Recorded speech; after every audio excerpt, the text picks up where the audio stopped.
لیکن جیسے ہی مولانا کو اس بات پر توجہ دلائی گئی، ان کو یہ احساس دلایا گیا کہ آپ نے جو الفاظ کا انتخاب کیا وہ غلط ہے، آپ نے جو قرآن کریم کی اصول اور ضوابط کے تعلق سے جو بات کہی ہے وہ مناسب نہیں ہے، اس سے رجوع ہونا چاہیے۔ الحمدللہ رب العالمین، الصلاۃ والسلام علی رسول الکریم، اما بعد۔ اس وقت پاکستان میں مولانا طارق مسعود صاحب کے خلاف ایک طوفان بدتمیزی برپا ہے۔ کچھ دن پہلے مولانا کی تقریر ہوئی، بیان ہوا، جس میں مولانا قرآن کریم کی عظمت اور اس کے معجزے کے تعلق سے گفتگو کر رہے تھے، اور اسی گفتگو کے دوران مولانا سے قرآن کریم کے ضوابط، اس کے اصول اور اس کے قواعد کے تعلق سے مولانا سے غلطی ہوگی، اور جب غلطی ہوئی تو وہ بات سوشل میڈیا پر پھیل گئی، اور جب وہ سوشل میڈیا پر پھیلی تو پوری آگ کی طرح پھیلی، اور اس نے آگ کا ہی کام کیا ہے۔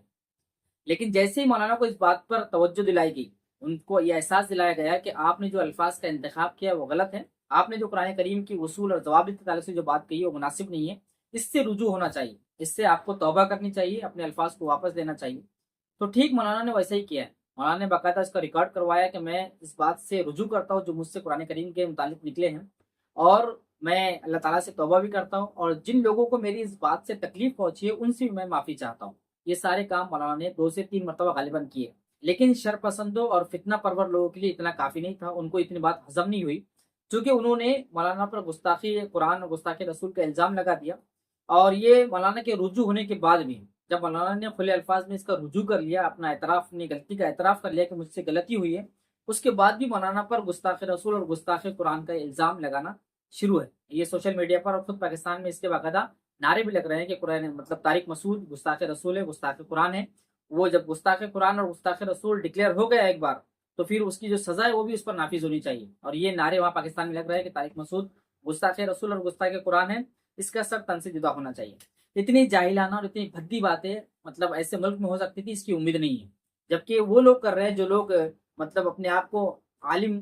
بتاتے ہیں، جو اپنے آپ کو قرآن کا عالم بتاتے ہیں، دین کا عالم بتاتے ہیں، جو اسلام کی تبلیغ کر رہے ہیں، وہ لوگ اپنی زبانوں سے یہ الفاظ نکال رہے ہیں، وہ لوگ لوگوں کو اکسا رہے ہیں اس بات پر کہ طارق مسعود گستاخ رسول ہے، اور اس کے بعد جبکہ انہوں نے اس بات سے رجوع کر لیا ہے، توبہ کر لی اس بات سے کہ میں مجھ سے غلطی ہوئی ہے، میں اس کا اعتراف کرتا ہوں۔ ایک اگر عام آدمی بات کہتا ہے، ایک جاہل انسان یہ بات کر رہا ہے تو بات سمجھ میں آتی ہے، لیکن ایک عالم انسان جو اپنے آپ کو عالم کہہ رہا ہے وہ اگر یہ بات کر رہا ہے تو اس سے بڑی جہالت اور کوئی نہیں ہو سکتی، کیونکہ مولانا نے کھلے عام اس کا ریکارڈ کروا لیا ہے۔ اب گستاخی وہ ہوئی یا نہیں ہوئی یہ ہمیں اس وقت میں دیکھنا چاہیے، یہ ہمارا اس کا مطلب اس کو دیکھنے کا ایک طریقہ یہ بھی ہے کہ ایک انسان ہے جو جو لوگوں کے سامنے ہے، جس کے بیانات ہیں، جس کے تقریریں ہیں، جو جمعے کے خطبے دے رہا ہے، جو ملک میں اور ملک سے باہر جا رہا ہے، وہاں باتیں کر رہا ہے، اور ساری چیزیں آن ریکارڈ ہے، ایسا نہیں کوئی باتیں اس کی ریکارڈ نہیں ہو رہی۔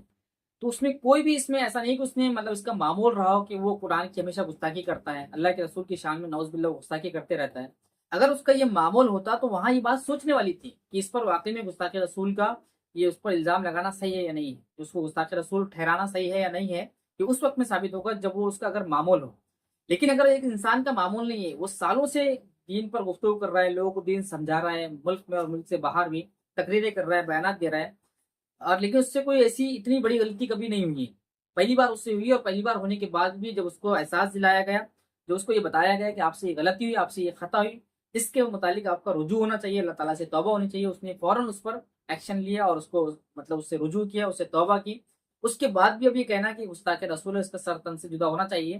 یہ اس سے بڑی جہالت اور کوئی نہیں ہو سکتی کہ ہم دین میں لوگوں کو اس انداز سے سمجھائیں کہ تاکہ لوگ دین کی باغی بن جائے، دین کے مخالف کام کرنا شروع کر دیں۔ یہ گستاخی، اس کو گستاخی نہیں کہا جاتا، کہ وہ غلطی جو اس بات کا اعتراف کر رہا ہے، اور وہ بھی اس سے پہلی مرتبہ ہوئی ہے، اور اس کے کھلے الفاظ میں اس نے اعتراف بھی کر لیا ہے، لیکن اس کے بعد بھی کرنا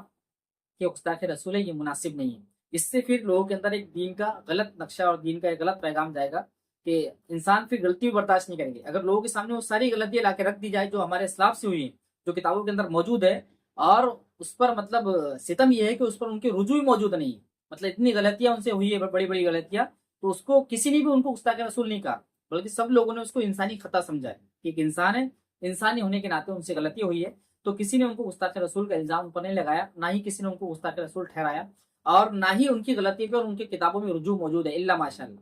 ان کی کتابیں آج بھی موجود ہے لیکن کوئی رجوع موجود نہیں ہے۔ تو ایک بندہ اس سے اگر غلطی ہوئی ہے اور وہ اگر سامنے آ کر رجوع بھی کر رہا ہے، اپنی غلطی کا اعتراف بھی کر رہا ہے، اللہ تعالیٰ سے توبہ بھی کر رہا ہے، وہ تو پھر ان سے زیادہ مطلب اس کی بات کی اہمیت ہونی چاہیے جو کتابوں کے اندر لکھی ہوئی ہے۔ تو یہ ہم اس کو سمجھنے کی کوشش کریں، اور عوام کو کبھی بھی دین کے تعلق سے غلط گائیڈ کرنا اور غلط طریقے سے دین سمجھانا، یہ علماء کا، یہ دین کے ذمہ داروں کا کام ہے کہ جو اپنے آپ کو سمجھتے ہیں کہ ہم لوگوں کو دین سمجھاتے ہیں، تو ان کو پہلی بات سمجھنی چاہیے یہ عوام میں کتنا غلط میسج اس کے تعلق سے جا رہا ہے.